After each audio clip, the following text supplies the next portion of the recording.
Bonjour chers élèves, j'espère bien que vous allez bien respecter les consignes de sécurité et de santé et que vous êtes bien enfermés dans vos maisons. Et surtout, ne sortez pas s'il vous plaît. Alors dans le cadre des leçons enregistrées, je vous présente ici la leçon de la physique chimique, de la physique, dans le thème, plutôt dans la partie de l'électricité. C'est la troisième leçon, le courant électrique continu. Je sais bien qu'il y avait quelqu'un qui ont déjà traité cette leçon, mais c'est pas grave, donc on continue dès que je termine la première partie. Donc le courant électrique continu, c'est quoi? C'est bien que je vous ai déjà expliqué c'est quoi le courant électrique continu. On avait même vu l'analogie par l'eau et la circulation de l'eau, etc., etc. Si vous vous rappelez bien les séquences vidéo que je vous ai filées dans les séances dernières, plutôt précédentes. Et le courant électrique continu, on a dit que le courant électrique continu est produit par des générateurs à ions de bornes différentes, comme par exemple la pile. Vous voyez là, la pile elle est caractérisée par une borne négative et une borne positive, c'est-à-dire qu'ils sont deux pôles différents. Et on a dit que chaque dipôle ayant deux pôles différents ou deux bornes différentes, c'est un dipôle polarisé. Donc cette pile, c'est un générateur de courant électrique continu. Pourquoi? Parce qu'il est caractérisé par deux bornes différentes. D'accord? Et ça sera la même chose pour la batterie d'une voiture par exemple, la batterie d'un téléphone portable, etc., etc. Et même les générateurs qu'on a vus dans le laboratoire, eux-mêmes, ils sont caractérisés par deux bornes différentes. L'un d'entre eux porte le signe positif, plutôt plus, et l'autre porte le signe moins négatif. D'accord? Bien. Le courant électrique continu. Alors s'il vous plaît, prenez votre cahier de cours devant vous et essayez d'écrire l'introduction qui est dans le diapo. D'accord? Je sais qu'il y a quelques-uns qui a déjà écrit cette introduction, mais bon, alors pour ceux qui n'ont pas eu le temps de terminer l'introduction, là, essayez de la terminer maintenant. D'accord? Bien. Donc voilà, donc le symbole de courant électrique, c'est quoi? J'ai dit que le courant, on ne le symbolise pas, que ce ne soit pas de trait. Un trait continu, en dessous il y a un trait discret, ou par deux lettres DC, comme vous voyez ici.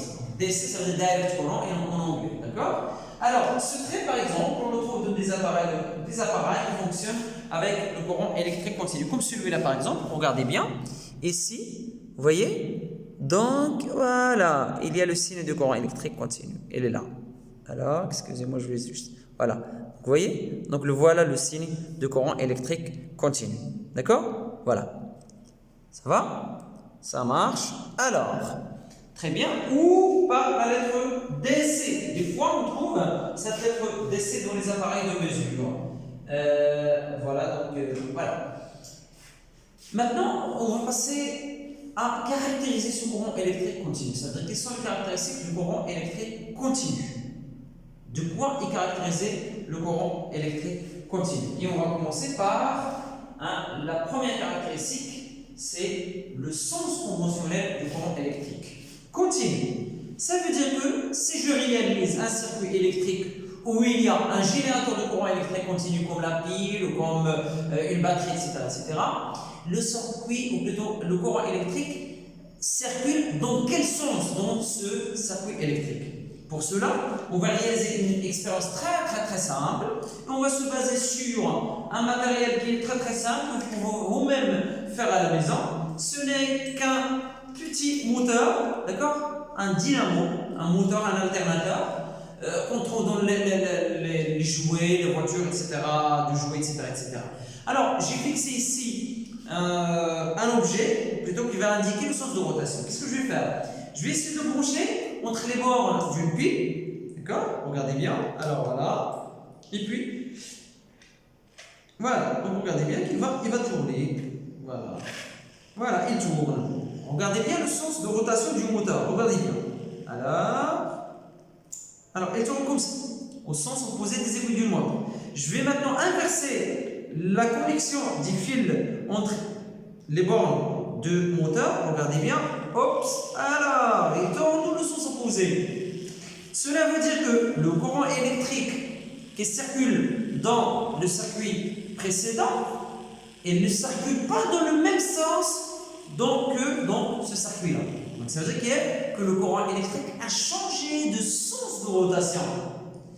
Tout cela nous indique que le courant électrique a un sens. Il est caractérisé par quoi? Par un sens de circulation dans le circuit électrique. Voilà, donc s'il vous plaît, vous allez vous écrire le titre. Grand A, les caractéristiques du courant électrique continu. Petit a, on verra le sens conventionnel du courant électrique. Alors on a dit ici le sens conventionnel, ça veut dire que c'est un sens qui est considérable, que les scientifiques l'ont mis en considération, d'accord? Par convention plutôt. Donc vous allez vous écrire petit a, expérience et observation, ou activité expérimentale, comme on a l'habitude d'écrire. Et puis, vous allez prendre le document 1 de la page 82, le voilà, c'est le premier document, voilà. Vous allez coller ce document, et on va passer maintenant aux observations. Donc on réalise l'expérience suivante, donc voilà, n'écrivez pas s'il vous plaît cette phrase-là, parce que c'est déjà mentionné dans votre document, d'accord? Voilà, donc ici je vais juste vous montrer comment ça fonctionne, d'accord? Parce qu'ici on a utilisé une expérience réelle, et là on va la symboliser, on va utiliser les symboles en relation qu'on a appris dans la première leçon. Regardez bien, donc, alors qu'est-ce qu'on a mis ici? Regardez bien, ici dans la pile, la borne positive dans l'autre côté à gauche, et la borne négative c'est à droite, d'accord? Le moteur tourne dans un sens. Maintenant je vais essayer d'inverser la pile, regardez bien, on a inversé les bords de la pile, donc le plus est là et le moins de l'autre côté. Vous allez constater que le courant, ou plutôt le moteur, tourne dans l'autre sens. Alors, ce que vous allez écrire après avoir collé le document, c'est ces deux phrases-là. Le sens de rotation du moteur est inversé, le moteur se comporte différemment selon son branchement avec la pile dans le circuit. D'accord? Donc ces deux phrases, vous allez écrire ces deux phrases en dessous de document 2.1 de la page 82. Tout ce document-là, d'accord? Donc là, c'est l'illustration réelle de l'expérience. Et là, c'est les circuits normalisés, ou plutôt en utilisant les symboles normalisés. N'utilisez pas, s'il vous plaît, ou plutôt ne collez pas ces phrases-là, uniquement les schémas. Et vous allez vous écrire ces deux phrases, d'accord? Alors, c'est ce qu'on a observé, quoi, c'est ce qu'on a constaté, ce qu'on a vu, d'accord? Alors, le sens de rotation du moteur est inversé, le moteur se comporte différemment, selon son branchement avec la pile. Cela nous indique une chose importante, laquelle, à votre avis, regardez bien, que le courant électrique a un sens. Plutôt, je parle toujours du courant électrique continu. Donc, on constate donc on conclut donc que le courant électrique continu a un certain sens.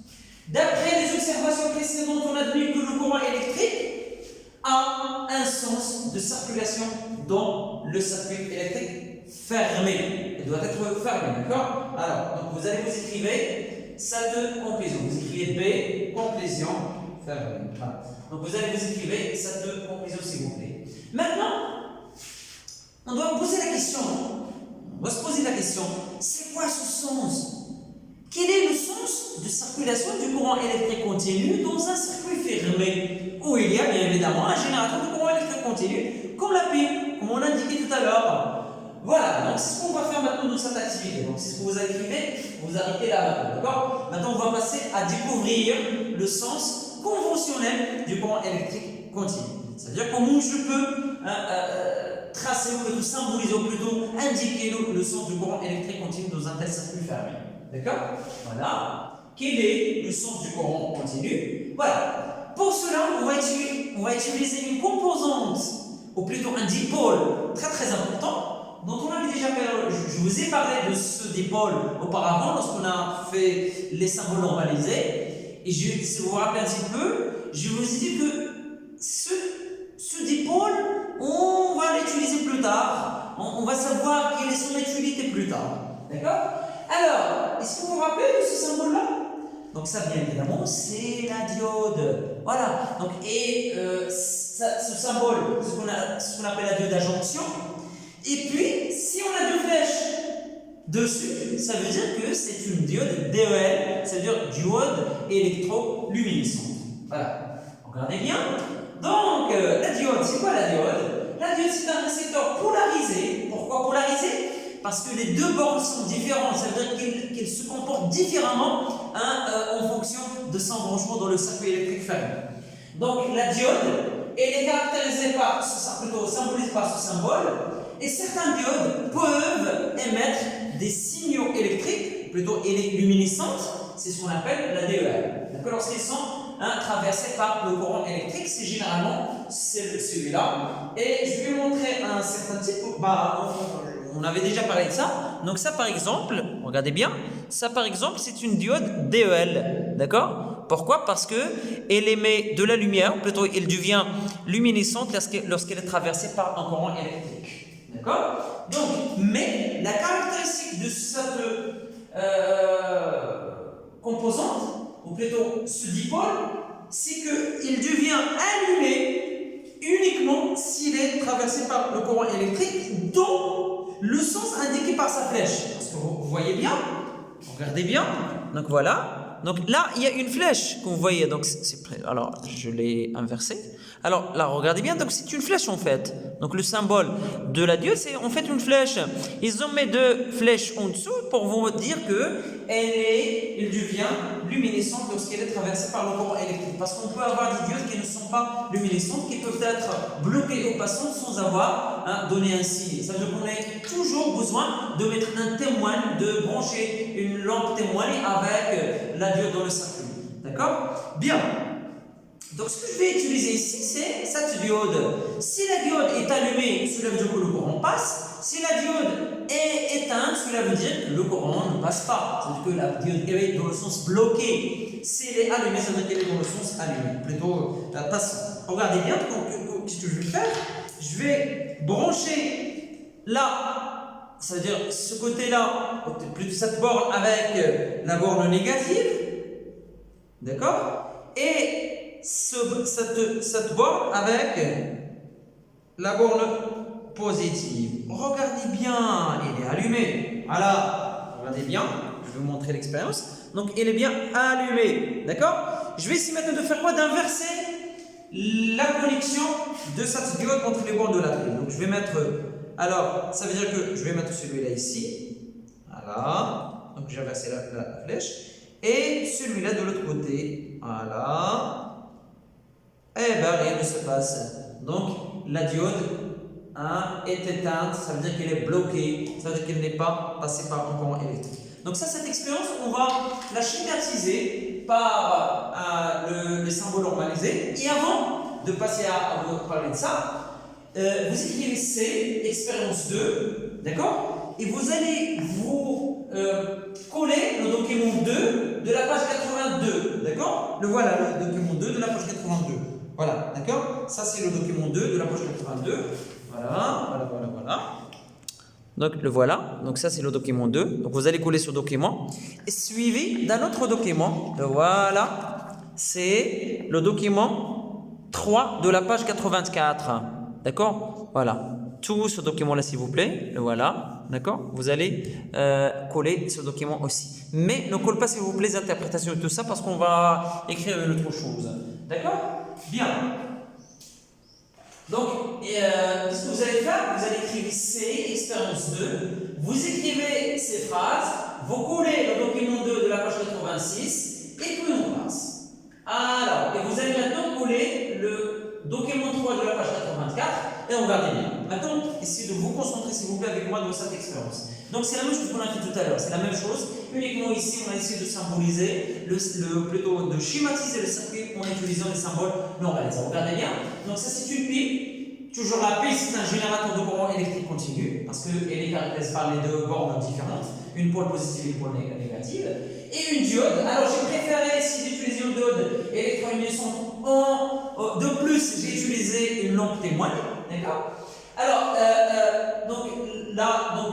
regardez bien, la pile est allumée. Pardon, la lampe, je m'excuse. La lampe est allumée. Cela veut dire que la DEL, c'est-à-dire la diode, est dans le sens. Quel sens à votre avis? Est-ce que c'est le sens bloqué ou le sens passant. Parce que la lampe est allumée. La diode devient luminescente. Cela veut dire que la duel est dans le sens passant. Donc pourquoi? Parce que la lampe brille. Ça veut dire qu'il y a un courant électrique qui circule dans le circuit. D'accord? On passe à la deuxième expérience, la deuxième manipulation plutôt. Donc c'est quoi? On a essayé d'inverser le branchement de la diode. Regardez bien ce qui se passe. Là, c'est quoi? C'est la pile. Ah oui, donc la pile dans ce cas-là ne brille pas. La diode est éteinte. La diode est éteinte. Cela veut dire qu'il est branché dans le sens, à votre avis, est-ce que le sens bloqué ou le sens passant? Eh bien, effectivement, c'est le sens bloqué. Voilà. Regardez bien s'il vous plaît. Essayez de comprendre ça comme ça. Donc, ce trait-là, comme si la diode essaie d'empêcher le courant électrique d'y passer. D'accord? Et empêche le courant électrique de traverser cette barrière. Plutôt, ça, c'est une barrière. Cela veut dire quoi? Cela veut dire que le courant est arrivé par là et il a été stoppé par la barrière. De quoi? De la diode. Par contre, ici, quand le courant arrive par là, il n'y a pas de barrière, donc il suit son chemin jusqu'à ce qu'il arrive à la borne négative de la pile. Cela nous indique quoi? On peut donc conclure que le courant électrique ne peut circuler dans un circuit électrique fermé que dans le sens plutôt de la borne positive vers la borne négative du générateur. D'accord? Parce que ici, si le courant électrique circule dans ce sens, on va voir la lampe briller. Alors que ce n'est pas le cas dans cette expérience. On a observé que la lampe, que la lampe est éteinte, ne brille pas, ne fonctionne pas. Alors cela veut dire que le courant ne passe pas. Donc le courant a été bloqué par la diode. C'est pour cela qu'on dit que la diode est dans le sens bloqué.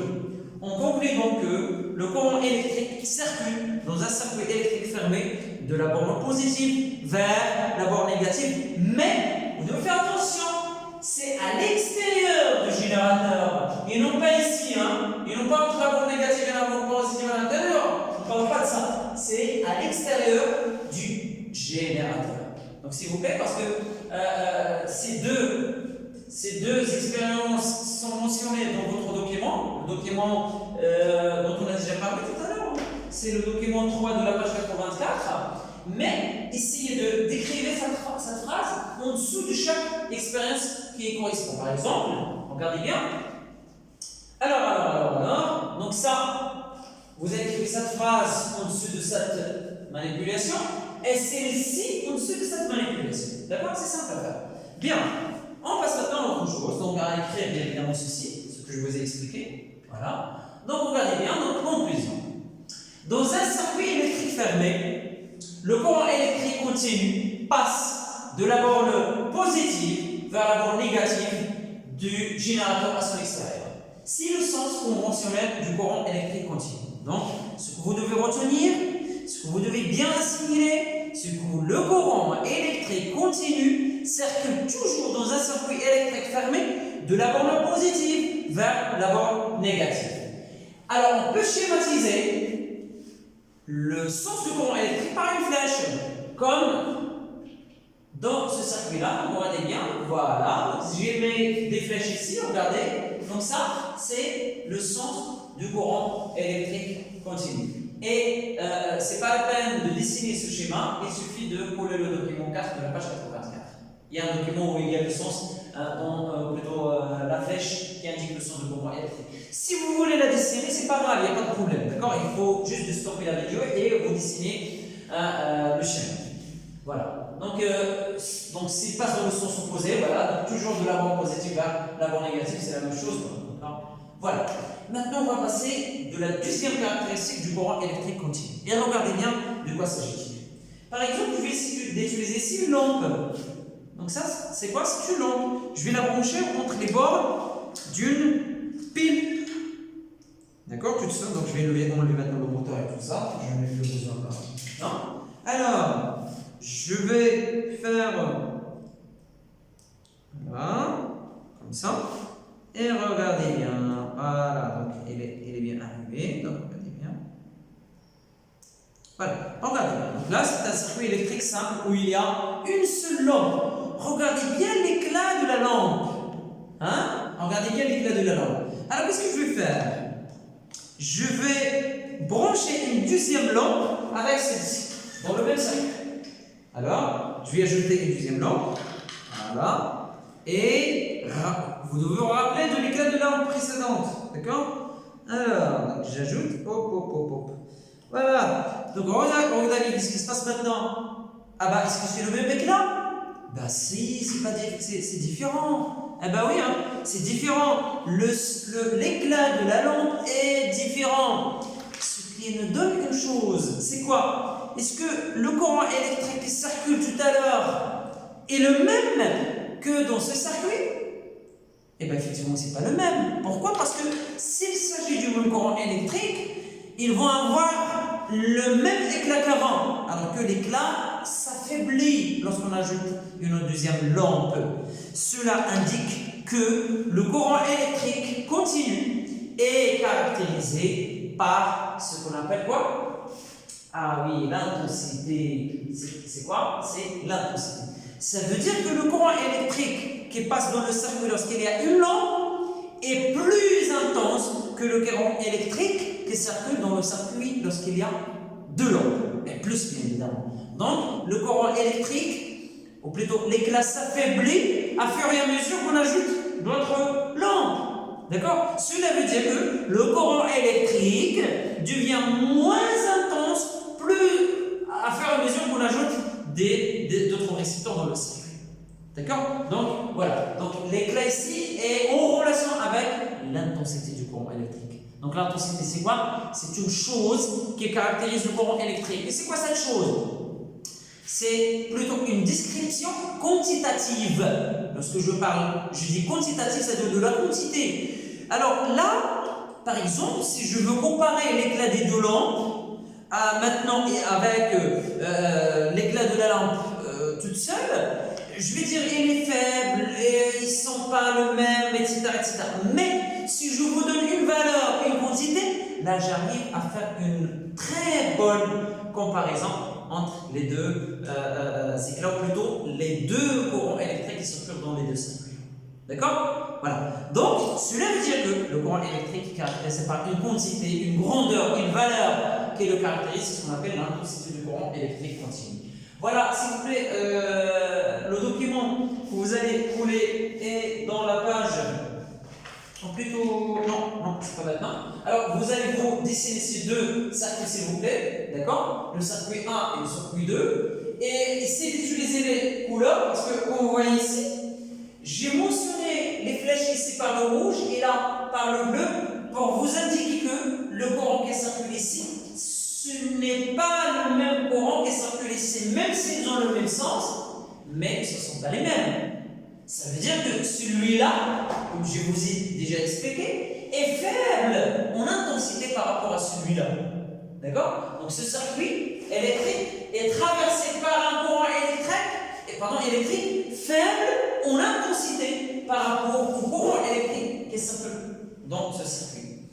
Cela on peut le comprendre autrement. Alors regardez bien, ici on a mis combien de lampes avec la pile? Une seule. Ça veut dire que la pile a de la force pour bien faire fonctionner cette lampe. Par contre, si je lui donne une deuxième lampe, il va avoir de difficultés à les faire fonctionner de la même façon qu'avant avec le même courant électrique. Ça veut dire que si j'ajoute une troisième lampe, elle va devenir beaucoup plus faible. D'accord? Cela veut dire que ça c'est une charge. C'est une charge. On charge le générateur. On lui recommande de faire beaucoup d'efforts. Pourquoi? Parce qu'on a beaucoup plus de récepteurs ayant besoin de courant électrique, plutôt de courant électrique pour être en bon fonctionnement. D'accord? Donc, le courant qui circule ici est faible en intensité par rapport à celui-là. Donc, l'intensité en général, c'est quoi? C'est une grandeur physique qui caractérise le courant électrique et qui le décrit quantitativement, en quantité, d'accord? Qui lui donne une quantité mesurable, d'accord? Voilà. Donc, observation et interprétation. l'interprétation, que vous allez vous écrire maintenant B, observation et interprétation, et vous allez vous écrire la lampe dans le premier, la lampe dans le premier circuit brille mieux que les deux lampes du second circuit. Le courant électrique qui circule dans le premier circuit est donc plus intense, c'est-à-dire qu'il est plus fort par rapport à celui qui circule dans le circuit, ou plutôt dans le deuxième circuit. Voilà. Donc, maintenant, la conclusion. Le courant continu est caractérisé par une grandeur physique appelée l'intensité du courant électrique continu, indiquée par la lettre I. Pourquoi on utilise généralement I? Parce que c'est la première lettre de ce nom. Intensité I en majuscule. Donc, généralement, l'intensité, parce que c'est une grandeur. Et on a l'habitude de symboliser les grandeurs, ou plutôt sceller les grandeurs physiques par des lettres. Par exemple, la masse, on a utilisé M, le volume, on a utilisé V, la pression P, la température T, etc., etc. Ça va être la même chose pour l'intensité du courant électrique, on va utiliser la lettre I. Donc I, c'est le symbole de l'intensité du courant électrique continu. Son unité universelle, c'est-à-dire internationale, c'est quoi? C'est ampère. C'est l'ampère, parce que, bien évidemment, en relation avec M. Ampère, qu'il a mesuré l'intensité pour la première fois. Et c'est pour cela qu'on va utiliser l'unité c'est ampère, d'accord, symbolisée par la lettre A. C'est-à-dire que l'intensité est symbolisée par la lettre I, son unité est l'ampère, symbolisée par la lettre A. Tous ces lettres-là sont en majuscule, s'il vous plaît. D'accord? Et pour la mesure, c'est-à-dire pour mesurer l'intensité du courant électrique, on utilise un appareil appelé ampère-mètre. Ampère-mètre. Toujours, les appareils de mesure, c'est quoi? C'est généralement il comporte ce mot mètre, qui veut dire mesurer, plutôt mesure, d'accord? Voilà, donc il y en a plusieurs types d'appareils de mesure, comme celui-là par exemple. On a des appareils de mesure comme ce genre-là, comme celui-là, d'accord? Et comme celui-là, etc. On a même des appareils de mesure électroniques qui peuvent afficher la valeur de l'intensité mesurée directement. Et ça, c'est quoi? C'est un appareil, c'est l'ampère-mètre à aiguille. Il a une aiguille qui peut bouger dans un cadran, etc. Donc, on va parler en détail de tout ça dans la séquence vidéo qui suit, Inch'Allah. Alors là, je m'arrête là pour cette séance, plutôt par cette leçon, afin de vous donner le temps d'écrire la leçon. Et puis, bien évidemment, je vais vous donner, peut-être je vais diffuser une autre vidéo dans laquelle je vais expliquer comment on va utiliser les appareils de mesure, etc. etc. Et ben voilà, donc on s'arrête là. Et je vous conseille encore de rester dans vos maisons, s'il vous plaît, et n'allez surtout pas à l'extérieur jusqu'à ce qu'on dépasse cette période critique, Inch'Allah, tout ensemble. Parce que, bien évidemment, vous connaissez très bien que cette période est très, très, très critique et dangereuse, et on doit veiller sur nous et sur nos parents et nos frères. Et bon courage, à la prochaine vidéo, Inch'Allah.